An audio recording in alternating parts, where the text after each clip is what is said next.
Brittany Marcel was the kind of girl people loved to be around, bright, outgoing, full of life. She grew up in a happy household alongside 5 siblings.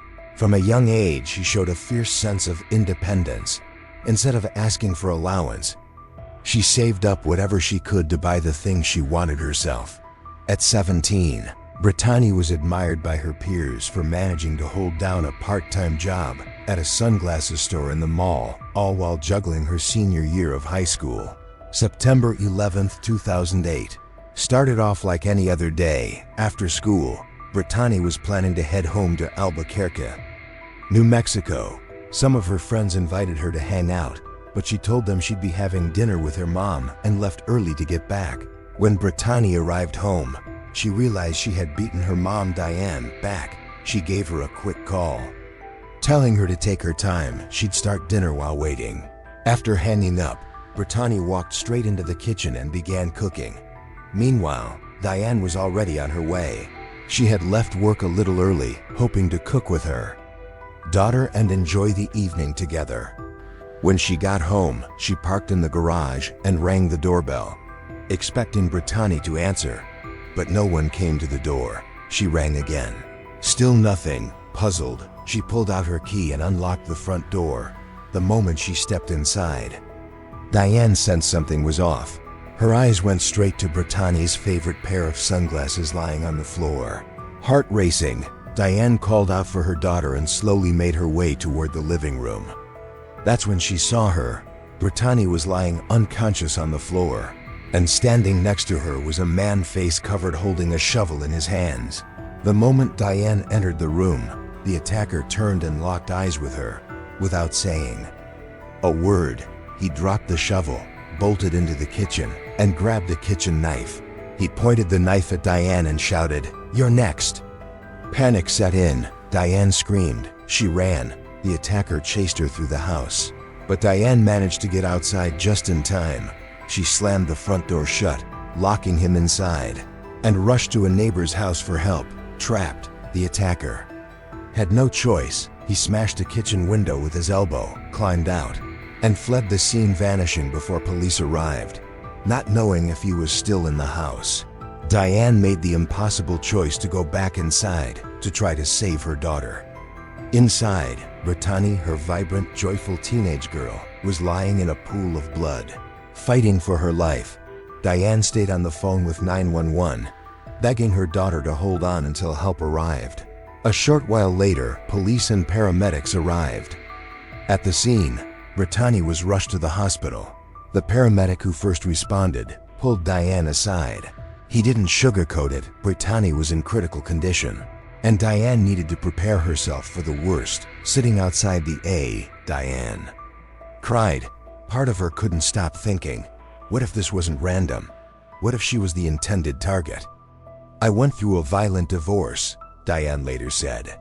"My ex-husband used to be aggressive and he stayed bitter after we separated. What if he hired someone to do this?" Police couldn't confirm anything at that point. They had to rely on hard evidence to find answers, but very quickly, the investigation began. At the scene, officers recovered a bloody shovel, a sharp object, and a roll of duct tape, which they believed had been used to try and restrain Brittany. Detectives theorized that the masked man had snuck into the house and attacked Brittany from behind. The duct tape suggested he may have planned to kidnap her. Early evidence pointed to a well-prepared attacker who left little to no trace behind. But then, police found something: a single drop of blood near the kitchen. It turned out that when Diane ran outside and locked the door, the attacker had broken through the kitchen window to escape. While climbing out, he cut himself on the vial. Broken glass, that's how he left behind the blood. Investigators quickly collected the sample and uploaded the DNA to the FBI's national database. But there was no match. Meanwhile, Brittany was placed in intensive care, fighting for her life. She slipped into a coma that lasted 10 days. Against all odds, she eventually woke up. She had survived. When Diane spoke to her daughter for the first time after the attack, Brittany blinked and smiled, as if she understood every word. But her body was paralyzed. She couldn't move. fearing the attacker might come back to finish what he started. The family admitted Brittany under a fake name. Her treatment continued under this alias for months. Though she had survived the unimaginable, Brittany's life was changed forever. She had undergone emergency brain surgery while in the ICU. As a result, she lost large portions of her memory. She couldn't remember her closest friends, her time in high school, or even anything about the man who had attacked her. Even worse, she had lost sight in one eye and hearing in one ear. Doctors said it was a miracle she was still alive at all. Brittany was released from the hospital 5 months after the attack. Her family, fearing for her safety, made the decision to leave New Mexico behind and relocate to Texas. There, Brittany began a long, painful road to recovery. She entered an intensive physical therapy program to relearn how to move, walk, and function on her own. For years, investigators kept digging. They expanded the suspect pool to include former classmates and interviewed employees at the mall where Brittany worked. Still nothing. No fingerprints, no DNA match, no usable leads. Brittany's family lived in constant fear. With no answers, detectives admitted they were stuck. In 2014, 6 years after the attack, investigators made an unusual suggestion. They asked Brittany if she'd be willing to undergo hypnosis. They were hoping that somewhere, buried deep in her mind, a memory might still be there while under hypnosis. Brittany described her attacker as a tall white male with spiked up hair. She said she couldn't remember his name, but something about him felt familiar. She thought she might have seen him before, possibly while working at the mall. Investigators started to speculate. Could the man have been a former co-worker? A customer? Someone who frequented the sunglasses store? Still, the lead was weak. They didn't have a name. And time kept slipping by year after year with no answers. Then, in 2016, 8 years after the attack and 2 years after the hypnosis, something changed. Brittany's memories started to come back in fragments. One name kept surfacing in her mind: Justin Hansen. She told her mother that for some reason, the name Justin wouldn't go away. Diane passed that detail on to investigators. At first, no one thought much of it, but slowly, the pieces began to fall into place. The name Justin Hansen wasn't just a name, it was the key. When Brittany's sisters heard the name, they immediately recognized it. Justin Hansen had worked at the same mall where Brittany had a part-time job. He was well known in the neighborhood for his good looks. People remembered him, apparently. He had shown interest in Brittany around the time of the attack. They worked on the same floor, and multiple witnesses recalled them interacting, possibly even having a personal connection. Still, her sisters found it hard to believe. Justin had always come across as polite and charming. Later, Brittany remembered more. Years earlier, in middle school, she used to visit her best friend Abby. Abby's older sister, Lauren, had been dating Justin back then. Brittany often saw him at their house. Years went by. In high school, Brittany landed a job at the same mall where Justin worked. Because they already knew each other, Justin would stop by her store frequently during breaks.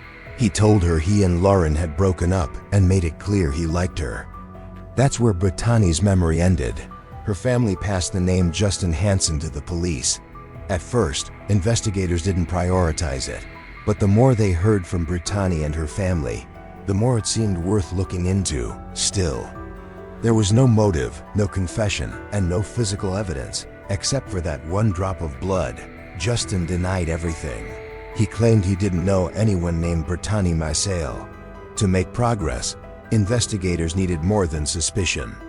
They decided to pay Justin a visit, framing it as a follow-up to an unrelated workplace matter. By that time, Justin was married with 4 children. When officers showed up at his home and asked about Brittany, Justin said he had no idea who she was. Investigators turned to Parabon Nanolabs, a company specializing in DNA-based facial reconstructions. Using the drop of blood from the crime scene, they built a 3D composite image of the suspect's face. The result was shocking. The digital face looked almost exactly like Justin Hansen. Detectives returned to Justin's home, this time requesting a DNA sample for comparison. Justin was furious. He insisted he didn't know Brittany and refused to comply. Without a court order, they couldn't force him. So they waited. One day, Justin left his house and stopped by a local McDonald's. He ordered a burger and a Coke when he threw his cup away. Investigators watching from a distance retrieved it from the trash. That discarded cup gave them what they needed. They tested the DNA on the straw and compared it to the blood from 2008. It was a match. Nearly a 100% genetic match 9 years. After Brittany's attack, on July 10, 2017, Justin Hansen was arrested. He was 33 years old and now facing multiple charges: attempted murder, aggravated battery, and burglary. Investigators soon uncovered more. Justin had a history. He had previously been accused of assault and sexual harassment in 2004 and 2007, before the attack on Brittany. Even more disturbing, after Brittany's case, he was banned from a gym for harassing teenage girls. Former classmates said they remembered Justin being violent toward women, even as a kid. So maybe it wasn't a surprise after all. On July 25, 2018, almost 10 years to the day after Brittany's near-death experience, Justin Hansen was sentenced to 18 years in prison. He'll be eligible for release in 2036. At age 55, Justin appealed, arguing that he was a father of 4 and deserved leniency. The court denied his request. To this day, Justin claims he's innocent. He says he never met Brittany. As for Brittany, the only thing she remembers is that Justin once asked her out shortly before the attack, and she declined. She still doesn't know why he did it. The rest of that night remains a blank in the end. Even after justice was served, one question still lingers. Why? What made him do it? Was it rejection? Obsession? Or something darker? Since the attack, Brittany has undergone 22 surgeries in the span of 10 years. She's still in physical therapy, despite everything. Brittany once said in an interview that she wants to go back to school, study law, and one day help other survivors of violent crime.